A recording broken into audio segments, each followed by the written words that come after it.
Netboost Comedy, domaine de l'humour, d'accord? Il crée ses capsules vidéo dans le domaine de l'humour. C'est un créateur de contenu qui a choisi la vidéo et sa thématique, c'est l'humour.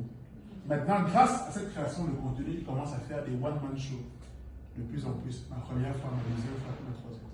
N'oubliez pas, c'est un créateur de contenu. Case numéro 3, actrice principalement, d'accord? Et de par son métier d'actrice, elle a une capacité d'influence. Elle a sa communauté qu'on appelle les braves.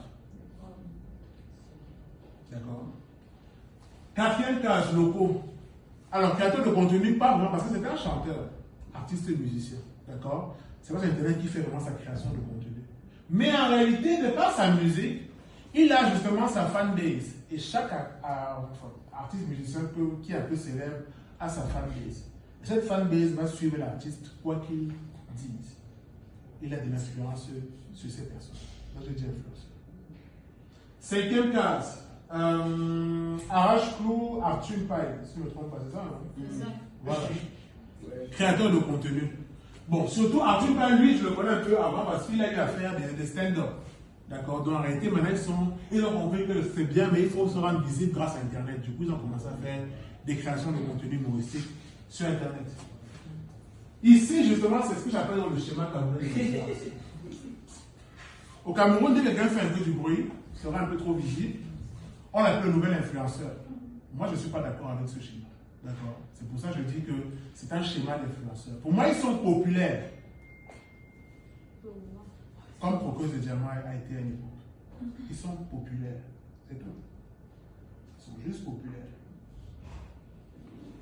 La septième classe, Ulrich Takam, il est venu avec sa chaîne YouTube, avec les délits de Takam, ainsi de suite, ainsi de suite. Il a créé du contenu. Et justement, j'ai envie de dire que son petit frère dans le même schéma, c'est Netboost Comedy, qui suit un peu les pas d'Ulrich Takam dans le même principe. Faire des contenus vidéo et maintenant aller faire maintenant des spectacles, one-man show. Et puis la dernière case, la gagnante de l'édition saison 3, Bachelor, Blanche Baoquet. En réalité, on la connaissait pas comme créatrice de contenu. Et beaucoup de gens l'ont découverte grâce à l'émission. Et ce qui est un peu aussi le schéma ailleurs en Europe.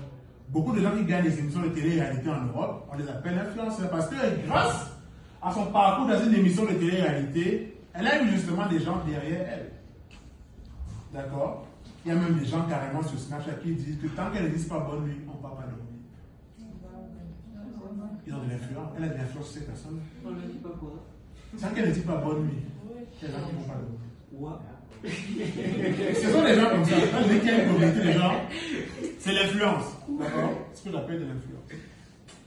C'est bon, j'ai répondu aussi.